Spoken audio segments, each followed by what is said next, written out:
தூத்துக்குடி மாவட்டம் ஓட்டப்பிடாரம் சட்டமன்ற தொகுதிக்குட்பட்ட பகுதியில் இளைஞர்கள் மற்றும் மாற்றுக் கட்சியை சேர்ந்த 200க்கும் மேற்பட்டவர்கள் தமிழக வெற்றிக் கழகத்தில் இன்று இணைந்தனர். அவர்களுக்கு மாவட்ட பொறுப்பாளர் அஜிதாக்கனல் சால்வை அணிவித்து கட்சியில் இணைத்துக் கொண்டார். தமிழக வெற்றிக் கழக தலைவர் விஜய் ஆலோசனைப்படி தூத்துக்குடி மாவட்டத்தில் கட்சியின் வளர்ச்சிப் பணிகளை மாவட்ட பொறுப்பாளர் அஜிதா அக்கனல் மேற்கொண்டு வருகின்றார்.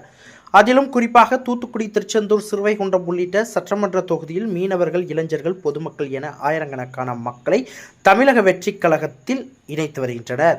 இந்த நிலையில் தூத்துக்குடி மாவட்டம் ஓட்டப்பிடாரம் சட்டமன்ற தொகுதிக்குட்பட்ட பகுதியில் இளைஞர்கள், இளம்பெண் மற்றும் பொதுமக்கள் மற்றும் மாற்றுக் கட்சியை சேர்ந்தவர்கள் என 200க்கும் மேற்பட்டோர் தமிழக வெற்றிக் கழகத்தில் இணைந்தனர். அவர்களுக்கு தூத்துக்குடி மாவட்ட பொறுப்பாளர் அஜிதாக்கனல் சால்வை அணிவித்து கட்சிகள் இணைத்துக் கொண்டார். அப்பொழுது வரும் 2026ஆம் ஆண்டு சட்டமன்ற தேர்தலில் தமிழக வெற்றிக் கழகம் சார்பில் போட்டியிடும் வேட்பாளர் வெற்றிக்கு பாடுபட வேண்டும் என அவர்களிடம் கேட்டுக்கொண்டார். மேலும் தூத்துக்குடி மாவட்டத்தில் உள்ள 6 சட்டமன்ற தொகுதியிலும் தமிழக வெற்றிக் கழகம் வெற்றி பெற உறுதிமொழி எடுத்துக்கொண்டனர்.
பெல் பட்டனையும் கிளிக் செய்யுங்கள்.